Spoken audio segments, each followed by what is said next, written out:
मैं तो उस लड़ाई में कूद पड़ा हूँ जिसमें इनको बेदखल करना है, जिसमें इनको हटाना है। अकेले पुलवामा का जो मैंने रहस्य उद्घाटन किया है, अगर इसी को लेके हम गांव-गांव चले गए और ये फैल गया, टीवी पे तो इसको नहीं आने दिया था। उन्होंने उसी दिन शाम को वो पाबंदी लगा दी थी कि पुलवामा के मामले पे एक लाइन नहीं जानी चाहिए।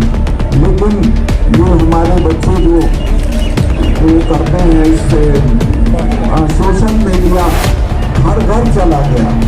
हर आदमी पूछ रहा है कि अच्छा हमारे बच्चे मरवा दिए उन्होंने सिर्फ अपनी राजनीति के लिए, कोई जांच नहीं की इस मामले में। और मैंने यही कहा था कि हमारी गलती से हुआ, तो मुझे कहा कि तो चुप हो जाओ। मैं समझा इसलिए चुप कर रहे हैं कि जांच कराएंगे। आज तक कोई जांच उसकी नहीं हुई। 42 बच्चे हमारे सब घरों के जवान बच्चे चले गए और इनको कोई उसका असर नहीं हुआ। तो ये इतना बड़ा मुद्दा है कि ये तो इसी से जुड़े हो जाएंगे, इनका पता भी नहीं चलेगा काम चलेगा। और ये बच्चियों के साथ जो अन्याय कर रहे हैं, ये सर को चढ़ के बोलेगा। ये जब गाँवों में जाएंगे सब जगह लोग इनसे पूछेंगे कि उन बच्चियों का क्या कर रहे हो, उन पे कोई जवाब नहीं होगा। इसलिए मैं जो भी बीजेपी से जुड़े हुए लोग हैं उनसे कहना चाहता हूं कि अपनी जान बचानी है तो अभी से दबाव डालो कि उन बच्चियों के सवाल को मान लें।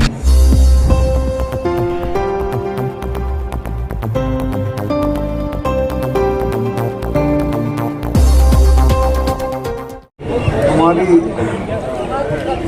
सम्माननीय बेटियां विनेश फोगाट, साक्षी मालिक और उनके सहयोगी मेंटर बजरंग पूनिया जी, 360 के चौधरी और तमाम इलाके के बुजुर्गों, चौधरियों, सम्मानित जनों, ये लड़ाई जिस शक्ल में आगे बढ़नी चाहिए थी उस शक्ल में आगे बढ़ रही। मैं आजकल बहुत घूमता हूँ, महीने में कम से कम 8-10 पब्लिक मीटिंग बाहर करता हूँ।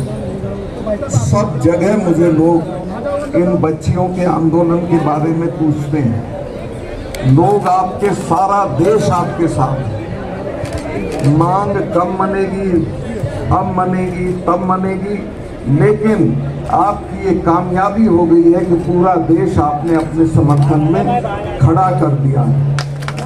देश का बच्चा बच्चा आपके साथ है। जिस दिन आप डिस्ट्रेस कॉल दे देंगे, जिस दिन आप ये कह देंगे कि हम खतरे में हैं और रामलीला ग्राउंड आ जाओ, तो रामलीला ग्राउंड में जगह नहीं बचेगी, इतने लोग आपके समर्थन में आ जाए। कोई चिंता करने की जरूरत नहीं है, क्योंकि आप इतिहास के सही पक्ष की तरफ हैं। आपकी मांग जायज है, आपके साथ जाति हो रही है, आपकी सुनवाई नहीं हो रही है।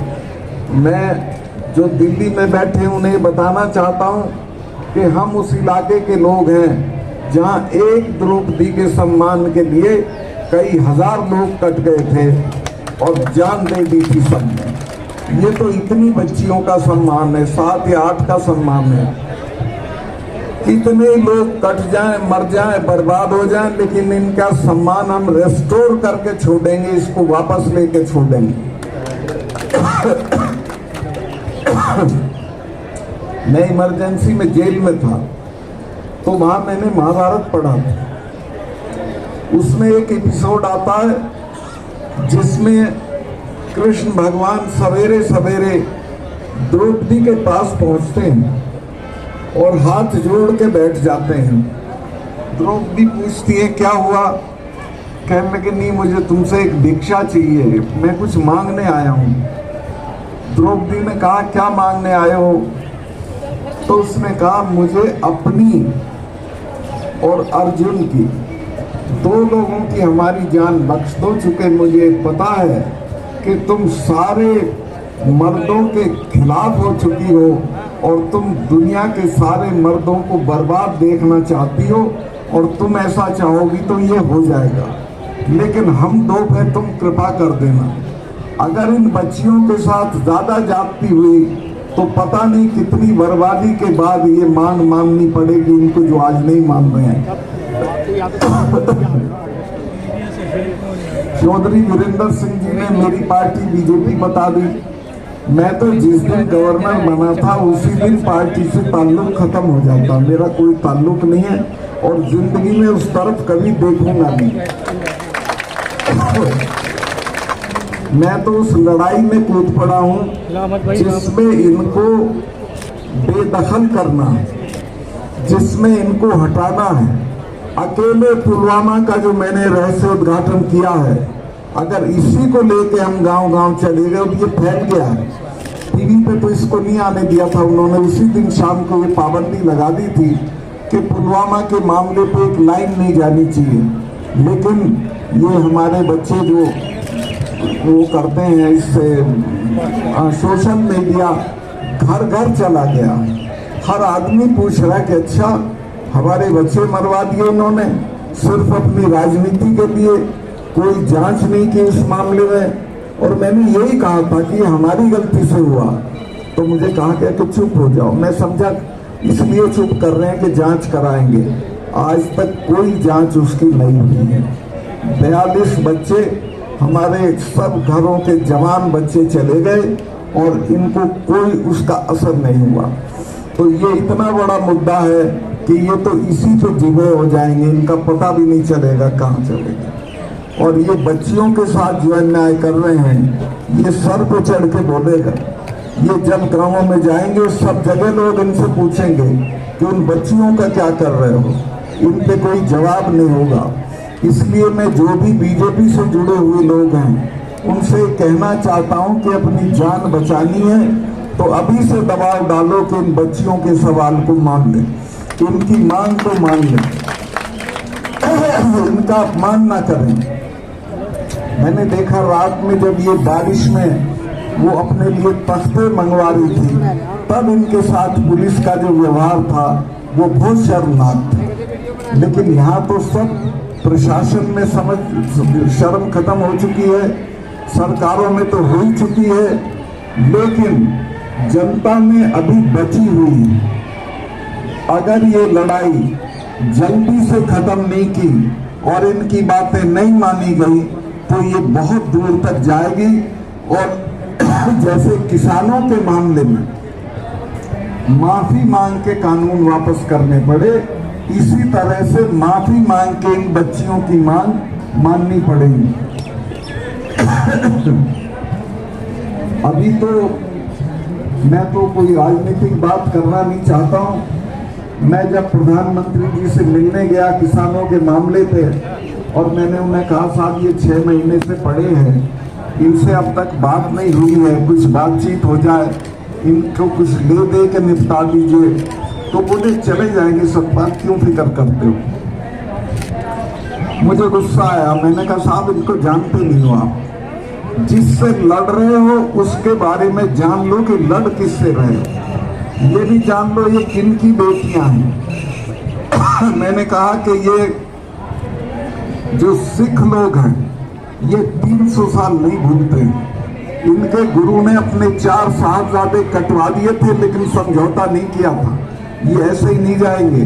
और हमारे वाले तो अकबर की कब्र खोद लाए थे, ये तो तीसरे महीने लाल किले पे चढ़े रहते थे। इन लोगों से लड़ा नहीं जाता, इन लोगों से बातचीत करके मसला हल किया जाता है।